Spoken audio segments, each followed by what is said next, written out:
ভয় ভয় তৈরি করো, ভয় তৈরি করো, ভয় বাড়াও, ভয় থেকে ভোট তোলো।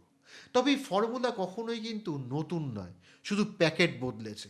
এখন সিএতে আমরা অনেক খুশি এবং আমি সকালবেলা দু একজনের মিষ্টি মুখও করাইছি। আমরা যারা বাংলাদেশ থেকে আসছি তারা সবাই খুশি। হ্যাঁ, আবেদন যখন সবাই করছে আমারও করতে হবে। নাগরিকত্ব পেলে আমাদের সবার সেই ভুল যে একটা পাওয়ার থাকে, সেই পাওয়ারটা আমরা পাবো, সেই স্বাধীনভাবে আমরা চলতে পারবো। একটা সোজা প্রশ্ন করি, আপনারা তো পশ্চিমবঙ্গের মানুষ, পশ্চিমবঙ্গের নাগরিক। আপনারা কি শুধুমাত্র পশ্চিমবঙ্গের নাগরিক, নাকি ভোটার পরিচয়বন্দী? পশ্চিমবঙ্গে ভোট মানেই কি শুধু গণতন্ত্র, আর সেখানে ভোটার তালিকা? এখানে ভোটার তালিকায় শুধুমাত্র ক্ষমতার চাবিকাঠি। আর যদি আমি বলি পশ্চিমবঙ্গের রাজনীতির সবচেয়ে নীরব কিন্তু সবচেয়ে গুরুত্বপূর্ণ যুদ্ধটা হচ্ছে ওই ভোটার তালিকা নিয়েই।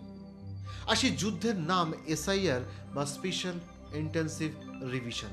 তাহলে কি আপনারা মানে পশ্চিমবঙ্গের নাগরিকেরা খুব অবাক হবেন?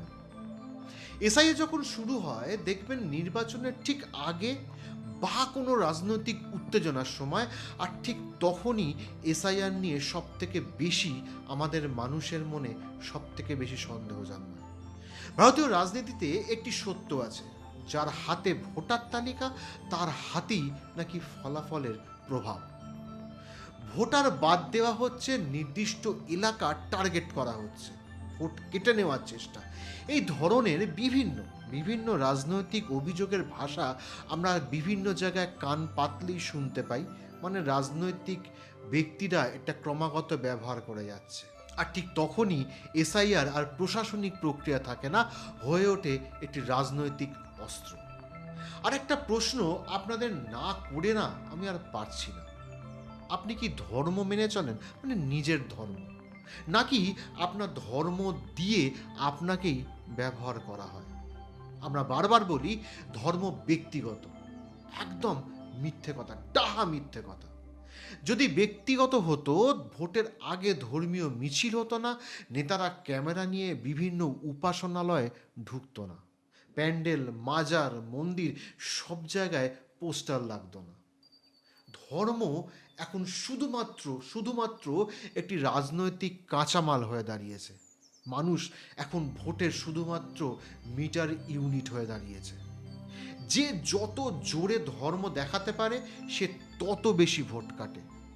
না, আজ আর কোনো গল্প নয়, আজ শুধু অভিযোগের পাহাড় আনবো আমরা এই ভিডিওতে।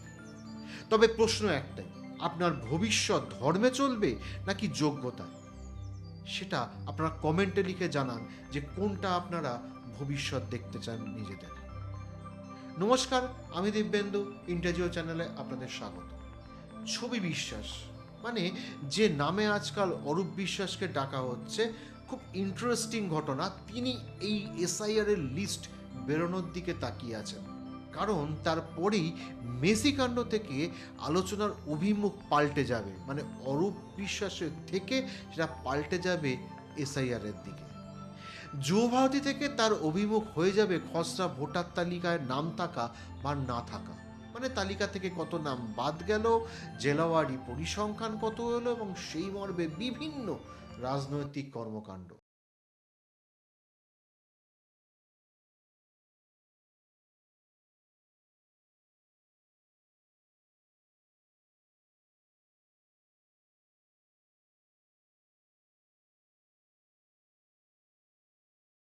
এসআইআর এর প্রক্রিয়াগত ত্রুটির কথা তুলে ধরে গোড়া থেকেই রাস্তায় নেমে আন্দোলন করছে তৃণমূল। বৈধ কোনো ভোটারের নাম খসড়া তালিকা থেকে বাদ গেলে দিল্লি অভিযানেরও হুঁশিয়ারি দিয়ে রেখেছেন তৃণমূলের সর্বোচ্চ নেতৃত্ব। এমনকি এসআইআর এর নাম বাদ পড়ার পরিসংখ্যান নিয়ে অনেক নেতা উদ্বেগও প্রকাশ করেছেন।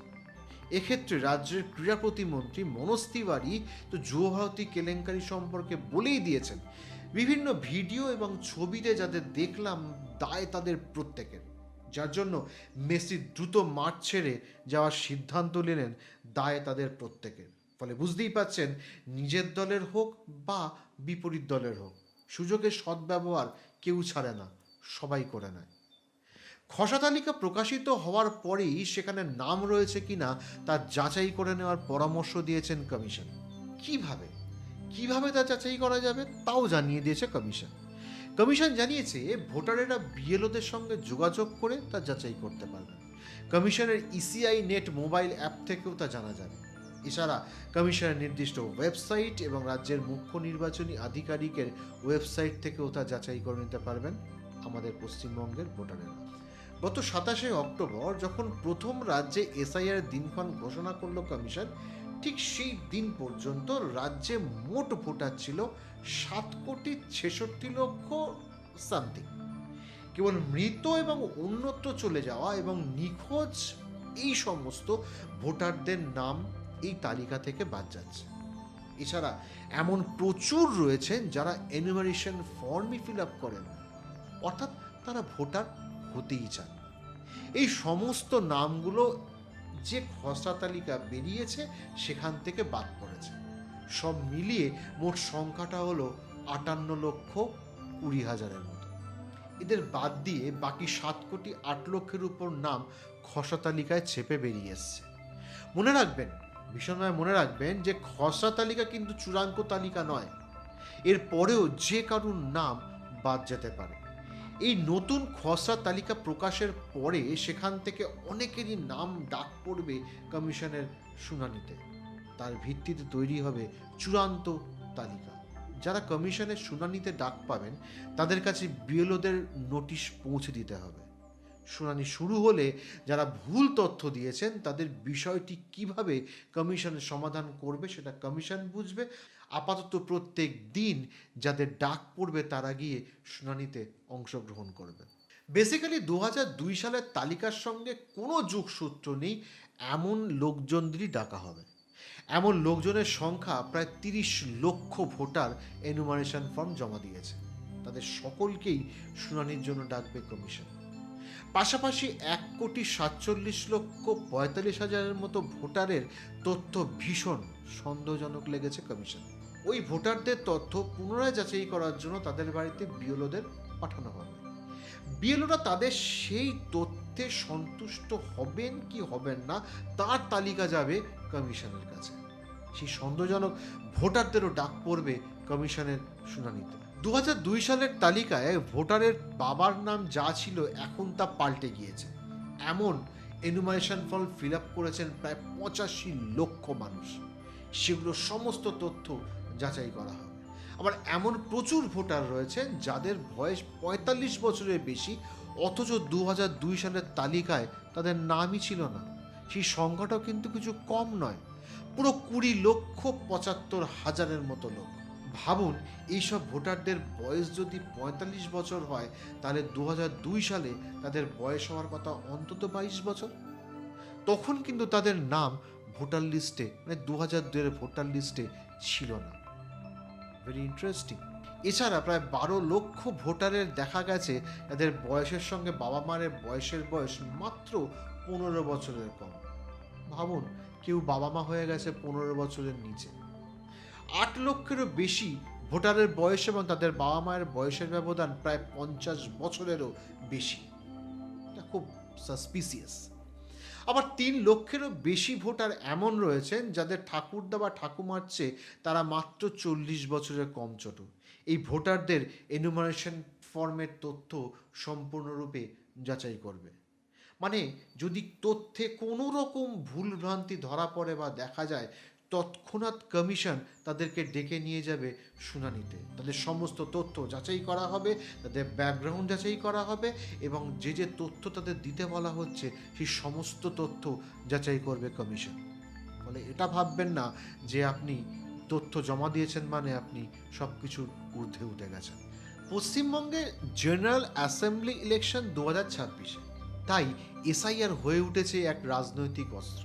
তৃণমূল কংগ্রেস, মানে মমতা ব্যানার্জির নেতৃত্বে যে দল চলে, তারা এটাকে ভীষণভাবে প্রতিবাদ করছে। মমতা অলরেডি বলে দিয়েছেন এসআইআর হচ্ছে এনআরসির ব্যাকডোর, যার উদ্দেশ্যে 2 কোটি ভোটারকে কাটা এবং তাদের বাংলাদেশে পাঠানোটাই একমাত্র উদ্দেশ্য। তিনি বলেছেন যদি একটি যোগ্য ভোটারও কাটা যায় তাহলে বিজেপি গভর্নমেন্টকে উল্টে দেব।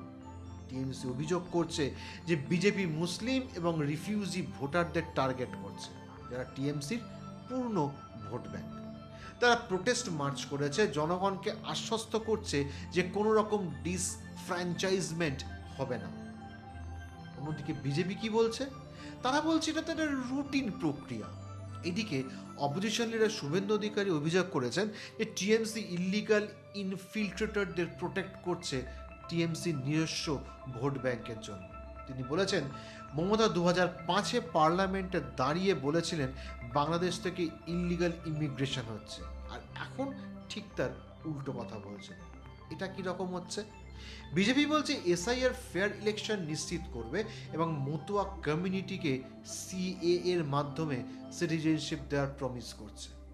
কিন্তু আসলে মতুয়ারা ভয় পেয়েছে, কারণ অনেকের 2002-এর লিঙ্ক নেই। আমি আগেই বলেছিলাম যে এসআইআর, রাজনীতি, ধর্ম তিনটে একটাই প্যারালাল লাইনে চলে। অন্য পার্টি মানে সিপিএম বলছে যে এটা একটি কনস্টিটিউশনাল অ্যাটাক, এবং অ্যাক্টিভিস্টরা বলছেন এটা ইতিহাসের সব থেকে বড় ডিসফ্র্যাঞ্চাইজমেন্ট। সুপ্রিম কোর্টে কেস চলছে, সেখানে ওয়েস্ট বেঙ্গলকে ওয়ার্ন করা হয়েছে যে এসআইআর প্রক্রিয়া যেন কোনোভাবেই ব্লক না করা হয়। সুপ্রিম কোর্টের এই রায় চোখে আঙুল দিয়ে দেখিয়ে দেয় যে রাজনীতি কিভাবে এসআইআরকে ব্যবহার করছে। টিএমসি ভয় দেখিয়ে ভোট পাবে, আর বিজেপি ইল্লিগাল ইস্যু তুলে হিন্দু ভোট ক্রমাগত কনসলিডেট করবে। মতুয়া সম্প্রদায়ের বর্তমান পরিস্থিতি অত্যন্ত উত্তেজনাপূর্ণ। দেশভাগের পর বাংলাদেশ থেকে উদ্বাস্তু হয়ে এসেছে এবং নাগরিকত্বের জন্য দীর্ঘকাল ধরে লড়াই করে আসছে।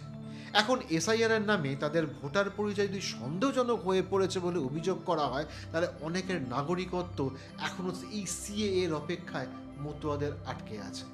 ফলে ঠাকুরনগরে আমরণ অনশন চলছে।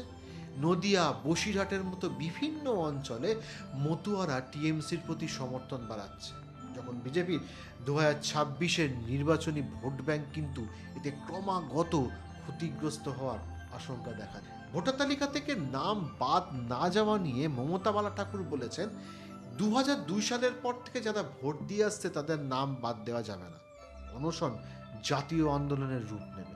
মহিতোষ বৈদ্য, যিনি মতুয়া মহাসংঘের জেনারেল সেক্রেটারি, তিনি কেন্দ্র ও রাজ্য সরকারকে অভিযুক্ত করেছেন বিভ্রান্তির জন্য এবং স্পষ্টভাবে বলে দিয়েছেন যে নাগরিকত্ব নিশ্চয়তা আমাদের দিতেই হবে, এবং 2014-র আগে বা পরে যখন যারা যে সময় এসেছে তাদের সবার জন্য সিএর সীমাবদ্ধতার সঠিক সমাধান চাই।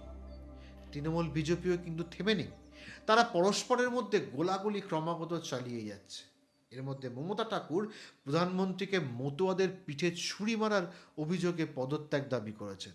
এসআইআরকে উদ্বাস্তু বাঙালিদের ঘরছাড়া করার ষড়যন্ত্র বলে অভিহিত করেছেন। আর বিজেপিও কিন্তু থেমে নেই। বিজেপি নেতা শান্তনু ঠাকুর তথা মতুয়া মহাসংঘ প্রধান বলেছেন যে সিএতে সবাইকে আবেদন করতে হবে, এই সিএ এর মাধ্যমেই সুরক্ষা দেওয়া হবে, এবং সেটা বারবার বলেছেন। কিন্তু সম্প্রদায়ের অনেকে এতে সন্তুষ্ট নয়, বরং টিএমসির পক্ষে আন্দোলনটা তারা জোরদার করছে। মতুয়া নেতারা চাইছেন কি, এটাই সবার কাছে স্পষ্ট। মতুয়া সমাজ খুব স্পষ্টভাবে বলে দিয়েছে যারা বহু বছর ধরে ভোট দিচ্ছে, রেশন, আধার, ভোটার কার্ড আছে, তাদের আবার অনলাইনে আবেদন করতে বলাটা যথেষ্ট অপমানজনক। তারা আইন করে সরাসরি নাগরিক হিসেবে ঘোষণার দাবি তুলেছে। শুধু 2014 পর্যন্ত নয়, তার আগে পরের সমস্ত উদ্বাস্তু হিন্দুদের জন্য একেবারে চূড়ান্ত নাগরিকত্ব সিল করে দেওয়া হবে, যাতে ভবিষ্যতে এসআইআর বা অন্য কোনো কারণে ভোটার লিস্ট থেকে নাম বাদ পড়ার কোনো ভয় না থাকে। তাহলে পশ্চিমবঙ্গের রাজনীতির সবচেয়ে বড় অস্ত্র কি জানেন? উন্নয়ন। আপনি বলবেন চাকরি, আর একজন বলবে শিল্প। পশ্চিমবঙ্গের রাজনীতির সবচেয়ে বড় অস্ত্র হলো ভয়। কখনো বলা হয় সংখ্যালঘু বিপদে, কখনো বলা হয় হিন্দু বিপন্ন, কখনো বলা হয় এরা বহিরাগত, কখনো চক্রান্ত। ভয়, ভয় তৈরি করো, ভয় তৈরি করো, ভয় বাড়াও, ভয় থেকে ভোট তোলো। তবে এই ফর্মুলা কখনোই কিন্তু নতুন নয়, শুধু প্যাকেট বদলেছে। 34 বছর ক্ষমতা থেকে যারা বলেছিল ধর্ম রাজনীতির থেকে দূরে, তারা কি সত্যি দূরে রাখতে পেরেছিল? উত্তর হলো না। তারা শুধু ধর্মকে মাইকের সামনে আনেননি, কিন্তু ভোটার তালিকায়, ভোটারের খাতায় তারা কিন্তু সেই ধর্মকে রেখেছিল। আর তৃণমূল যারা শুধু সবাইকে খুশি করার রাজনীতি করে, চণ্ডীপাঠ, দুর্গাপুজো, হিন্দু পরিচয় সব তাদের আছে। আবার অন্যদিকে তারা সমানভাবে ভাতা দিচ্ছে, ইফতার পার্টি মেনটেন করছে, আবার সংখ্যালঘু রক্ষার বার্তাও দিয়ে যাচ্ছে। প্রশ্ন, এটাই কি সাম্য, নাকি দু নৌকায় পা রেখে একটা ট্রাপিজের খেলা দেখানো? এরপর বিজেপি এসে বলল ছলচাতুরি নয়, সোজাসুজি। এবং সোজাসুজি এসে তারা ধর্মকে সামনে আনলো এবং খোলাখুলি বলল যে আমরা ধর্ম নিয়ে খেলি। ফল ফল মেরুকরণ, উত্তেজনা, স্থায়ী বিভাজন। ভোট বাড়ল, তার সঙ্গে বিশ্বাসও ভাঙল। সব নেতাদের ঘাড়ে দোষ চাপিয়ে কিন্তু কোনো লাভ নেই। আপনি যদি প্রশ্ন না করেন চাকরি কোথায়, শিল্প কোথায়, শিক্ষা কোথায়, তাহলে তারা ধর্মই দেবে। কারণ আপনি সেটাই নিচ্ছেন আর আপনি সেটাকেই গ্র্যাব করছেন, আর সেটাই আপনি ডিজার্ভও করছেন। চিন্তা করবেন আপনি কোথায় ভাবছেন আর কি করছেন, কি চিন্তা করছেন, কি চাইছেন। আপনি যেটা আপনি চাইছেন সেটাই আপনি ডিজার্ভ করেন। সবাই ভালো থাকবেন, সুস্থ থাকবেন। জয় হিন্দ, জয় ভারত।